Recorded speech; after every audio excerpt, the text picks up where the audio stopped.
I found a thread on Reddit that was 5 questions to ask yourself if you're unsure about your relationship.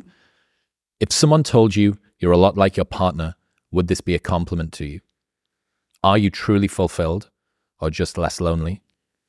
Are you able to be unapologetically yourself, or do you feel the need to show up differently to please your partner? Are you in love with who your partner is right now as a whole, or are you only in love with their good side, their potential, or the idea of them? And would you want your future or imagined child to date someone like your partner? And this thread was just filled with people having existential crises. And it seemed to me to be a collection of people who had managed to believe that continuing to mañana, the short-term postponement of the discomfort of the decision that they wanted to have around their partner was somehow the noble thing to do, or the good thing to do, or the virtuous thing to do, or the thing that ultimately would result in the best outcome, even though they knew that if they spread it out long enough and then it's just hidden, we just shove it under the rug. So yeah, that list of 5 questions, I think... well, in most relationships, you can break up or you can have 1,000 fights. And if you have 1,000 fights, then you don't have to fight. You make peace that way. Because you're different than your partner, so there's things to work out there. And you might think about that as a compromise, but it's not. It's that you're different than your partner and you have to find a game that you both want to play. That's not a compromise. That's a solution. It's like you bring your skills to the table and I bring my skills to the table, and then we figure out some game we can play where we're both optimally utilized and it's a better game than we could play alone. That's not a compromise. Well, but getting to that's very difficult, and people bring all sorts of baggage to a relationship, and you have to, it's just like disciplining children, really. It's the same thing. Your children are, you note your children are annoying you. You can note that. I'm being annoyed by my child. Okay, so what questions do you ask? Am I a tyrannical son of a bitch who's touchy? Well, that's why you need your wife, because you can go ask her, my kids are annoying me. Am I a tyrannical son of a bitch who's touchy? And she said, yeah, you probably need something to eat, or you're a bit of a prick that way. And you got to listen because maybe it's you. Or maybe she says, yeah, that goddamn child's been getting on my case too. And then you ask each other, are we mutually tyrants? It's like, no, that kid's annoying. Okay, do we want him to be annoying? Well, if you love your child, then the answer to that would be no. Because if he's annoying you, he's going to annoy other people. He's going to annoy his potential friends. He's going to annoy other adults. He's going to go through the world being annoying, and everyone's going to frown at him. That's not helpful. So then you could just fix it. And that's going to cause some short-term upset. Maybe you have a 13-month-old child who's very extroverted and disagreeable, who rules the roost. And every time the mother goes more than a foot away from her, she has a squawk fit because she's learned to control. Maybe the mother, was still tied up with infant care and can't put down a boundary. And so now you have to do something about this emerging monster of a 14-month-old child. And one of the things you do is every time the child is bossy, first of all, you note it, and you note that you're not very fond of yourself for being tyrannized by a 14-month-old. That's a bit of a status hit, like it should be. So you have to notice, I'm annoyed by this child. Well, then I should do something about it. Well, it's going to cause short-term emotional distress. The same thing occurs when you're dealing with your partner. It's like, you're annoying me. Okay. Now, maybe that's me. So I should maybe we should have a talk about that. You're annoying me. Convince me that it's me. And I should listen because maybe it's me. And if I'm annoyed about you, and I shouldn't be, I should fix that. But maybe it's you. So let's find out exactly what's going on. And that'll usually, there's just constant thrust and counter thrust in a discussion like that. And usually, the conversation will circle around whatever the hell the issue is till you get to the bottom of it, and God only knows where that is. But then maybe you can sort it out. And if you sort out enough of those things, you live in peace. And that's something worth attaining, and I've thought forever in my marriage, there's nothing too small to fight about. Now, I put in some rules that I used to have with my clients too. It's like, if someone bugs you, you should note that. And you shouldn't do anything about it, probably. If they bug you twice the same way, then you think, oh, okay, that's twice. But probably still you shouldn't do anything about it. But if they bug you 3 times, then you can say, here's what you just did. And they'll say, well, no, I didn't do that. And then you say, yeah, you did. And you did exactly the same thing in this other situation. And you did exactly the same thing in this other situation. So don't be telling me you didn't do it because you did it 3 times and I watched. Okay, now they come up with reasons they did it. And maybe some of them have to do with what a stupid son of a bitch you are. And you should listen because maybe they're right. But that's at least the beginnings of the process by which you unravel the problems. You want to figure out, well, we don't want to do this. This isn't the way we want to treat each other. We want to get to a place where our whole life is like the best moments of the best dates we ever had. That's a good goal. And that's attainable. You got to work, man. There's a scene in Genesis. God throws Adam and Eve out of paradise because of their pride, their sin of pride.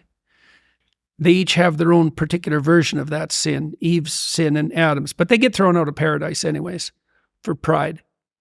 And God puts cherubs at the gates of paradise, and the cherubs, they're kind of these monstrous angels, terrifying figures, and they hold swords that are on fire that turn every which way and burn. And you might say, well, what does that mean? And it means that, well, a sword is something that cuts away, right? A sharp blade. And fire is something that burns. And a sword that burns and cuts away. And a sword that burns and turns every which way is a burning sword from which nothing can escape. Okay, now, you want to walk into paradise. Everything that isn't worthy in you has to be burned and cut away, right? Well, that's what that conflict is in a relationship. You know, it's like, that's not suitable for paradise. What does it have to do? It has to be cast into the outer darkness where there will be gnashing of teeth, right? It has to be cut away and destroyed. And everything that isn't worthy has to go. Well, the Michelangelo effect is all about you and your partner becoming the idealized version of each other, right? You are going to do for me the things that I want within your parameters of control, that you want to be the best partner for me, and I want to do the same for you. And we're both going to communicate to each other, and we're going to stand our ground where we have boundaries, and we're going to continue to compromise. Well, that's where what love should do. Yeah. That's what love should do. Like if you love someone, if it's genuine love, you see their hidden soul. That's a good way of thinking about it. You get a glimpse of the light that they could reveal to the world if they revealed it. That's what you see. And then to act in love is to encourage that to come forward and to discourage anything that gets in its way. That's why I love the Michelangelo effect. I'd heard of and I'd been using it. Okay, so why the Michelangelo effect? This is why. Michelangelo sees this huge, massive, unhewn block right. of marble. I see. And inside of that, he is able to see David. Mm-hmm. And over time, slowly, he will chip away and he will chip away and he will chip away. Mm-hmm. So you see something that isn't there, that's inside of the thing, which is rough and unhewn and uncivilized and undomesticated and rambunctious and sometimes terrible. And you were able to, from that, that's actually part of the Tao Te Ching, the uncarved block. So a child is an uncarved block in the Taoist view, and you remove everything that's excess until what's perfect remains, right? And that's, see, the logos in the Old and New Testament, the logos that creates the world, is the judging faculty that, what would you say, that separates the wheat from the chaff, right? And it's compassion in a sense, because if you're compassionate towards someone, you want what's best for them, all things considered. But that compassion, in the highest sense, can't exist without judgment, because the judgment is, this part of you isn't worthy to continue. And certainly that's what you're doing with your children. When you see them misbehaving, you think, no, not that. Not that.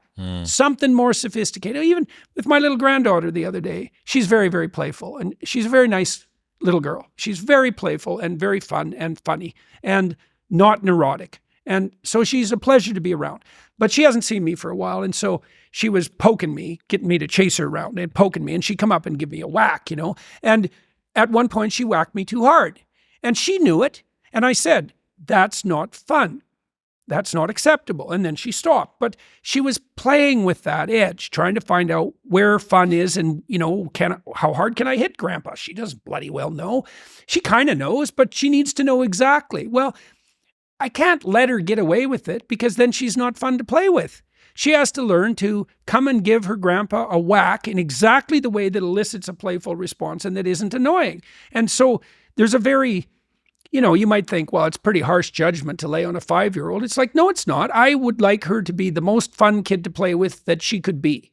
Right. And so I'm not going to pretend that it's okay when it's not. Not setting that boundary is almost like a curse. It is a curse. Yeah. There you go away. Because then how's she going to play with other kids if she doesn't know they're not going to be as forgiving as Grandpa. Definitely not. In other news, this episode is brought to you by Manscaped. If you are a gentleman who is still using an old face shaver from 3 Christmases ago to trim your gentleman's area, what are you doing? Join us here in the modern world. There are purpose-built tools for the job, and the brand new Lawnmower 5.0 Ultra is the tool that you need. It's got a cutting-edge ceramic blade to reduce grooming accidents, a 90-minute battery so that you can take a longer shave, waterproof technology so that you can groom in the shower, and an LED light which illuminates grooming areas for a closer and more precise trim, or if you just want to do it in the dark like a ninja would. Going into the holiday season, you might want to get the man in your life a gift or hint at him that he's a tiny bit more hairy than you would like, and the Manscaped Lawnmower 5.0 Ultra is the perfect blending of these two worlds. Since we're on YouTube, I can't show you how this actually works, but what I can show you is that transformation right there. That's you, gentlemen. Unwrap the gift of smoothness this season by going to the link in the description below or heading to manscaped.com/wisdom using the code WISDOM at checkout for 20% off and free shipping. That's manscaped.com/wisdom and wisdom at checkout. Thank you very much for tuning in. If you enjoyed that clip with Jordan, you will love the over 3-hour-long podcast episode, which is available right here. Go on. Give it a tap.